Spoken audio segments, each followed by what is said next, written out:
So, hello everyone. So ayan guys, nandito tayo ngayon dito sa isang restaurant dito sa Dubai. Ang restaurant na to ay isa sa pinakasikat, isa sa pinaka-famous na restaurant dito na dinadayo ng maraming tao dahil sa sarap ng pagkain nila. So, honestly, it's very nice. Like, I expected less of this, however, it's probably one of the best Chinese food that I've ever tasted. First thing first, balik tayo kung saan tayo nagsimula.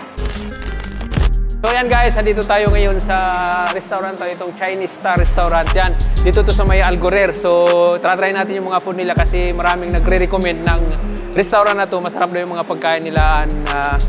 Ay try natin kung ano yung mga food nila dito, ano yung quality. Yeah, I believe isa ito sa pinaka-viral na restaurant ngayon dito sa Dubai. So kaya papasokin natin and let's try kung ano yung pwede nilang i-offer sa atin. So we'll see. So let's go inside. Sa labas pa lang ng restaurant na to, nakikita na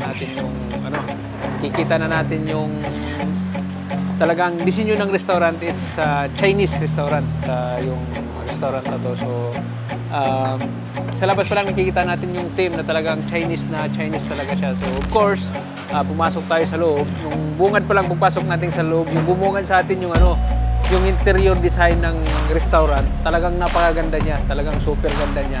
Yung mix ng yung light, Chinese light, yung design nila at saka yung flower na nakahang sa ceiling. Alam mo, kaya lang medyo confuse ako na may pagka-Chinese at saka may pagka-Japanese yung design nila. So yan, pumasok tayo sa loob, yan, tinignan natin yung mga food nila. Of course, obviously, yung bumungad sa atin yung mga Chinese food. So yan, hindi tayo fan ng Chinese food.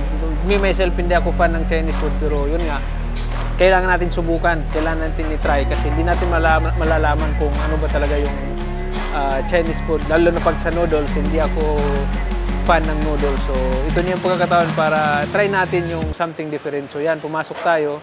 Of course, nag-order tayo. Habang nag-order, naghihintay tayo ng order natin, yung isang madam natin nag-order ng itong juice na to. Napakasarap din niya. Talagang panalong-panalo. Super sarap. Have a nice day, tea. And mas masarap pa siya kaysa sa kung bibili ka ng iced tea, ito na lang ang bilhin mo. Parang masarap pa siya at saka healthy.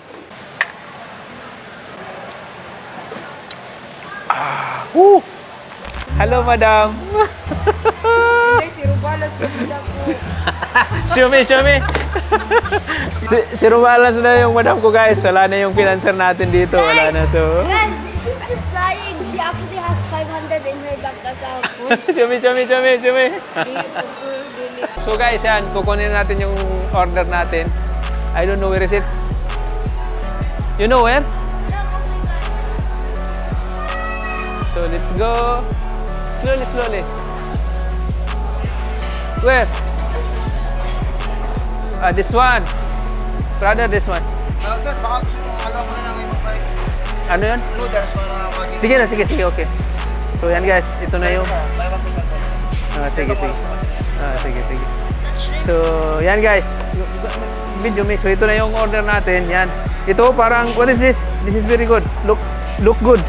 Try chicken chili whatever. Chicken chili whatever. So first, ito muna kasi hindi natin kayang dalhin. One more. So yan guys, ito yung another batch natin. Lumpia, white rice. This is look delicious, you know. Yan, may isang food na talagang nakakuha ng attention ko, itong chicken na parang nilagay sa isang small bowl na parang design siya na yung ancient way, parang basket siya design. Yan, sa namin yan, 38 lang. Guys, mukha 38. Guys, 38 dirhams lang to. Siguro tatlong tao na pwedeng kumain. Chicken lang to lahat, di ba? Walang kanin sa loob. Dami na, oh. Panalong-panalo. And ang lahat ay nangyari na ito. So yan guys, ito yung food. How's the food, madam? Review. And look at madam. Hindi mawawala yung rice natin eh. Always yan. And next is, so sabi ko kanina na hindi ako fan ng noodles, pero yan, unang sinubukan natin tong noodles, Chinese noodles. Yan na napakasarap niya yung Chinese noodles. Of course, hindi natin alam kung ano yung mga nilalagay nila, mga ritaso na nilalagay nila. Yung Chinese noodles is something na dami kong mga nakain ding noodles. Kasama na rin yung mga pansit na ginagawa natin pang Filipino pansit. Kumakain tayo nun.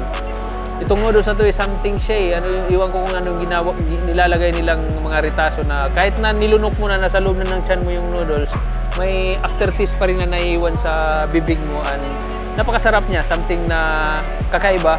So, literally, nagustuhan natin. So, super sarap nung ano nila.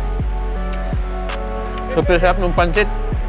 So, matagal tayong hindi tayo fan ng noodles, pero by this time, na-convince tayo na kumain ng noodles. So, masarap siya. And especially sa noodles, sila yung pinakadabis talaga, panalong-panalo. And ito yung chicken. Parang mix. Iwan ko, napakamura lang niya, pero napakadami. So, isa to sa mga best seller yata nila. Itong chicken na to.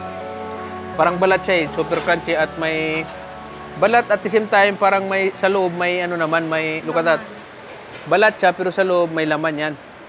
Yan. Ang napaka-crunchy niya. Napakasarap, look. Ano siya? Napakasarap, panalong-panaloan. Tapos pag ng 3 dirham nila, well, pwede na kawed magkamangan sabaw. Yan o, 3 dirham na kanin nila. Ang dami na. Bili ka ng 2 piraso na chicken, lagay mo ganyan, solve na. Yan.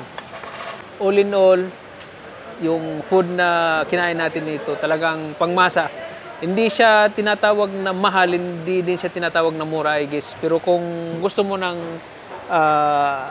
yung maramihan kayong kakain, friends, mga family, ito yung I think the best place para sa iyo. Wala ka nang makikitang lugar na ganito yung quality ng food na kakain na dadalhin mo yung pamilya mo. I think hindi siya masyado mahal. Katamtaman lang siya. Kaya kung andito kayo sa Dubai, try this place. Napakasarap niya. Hanggang dito na lang. Maraming salamat. Bye-bye. Please subscribe our channel. Thank you. Bye-bye.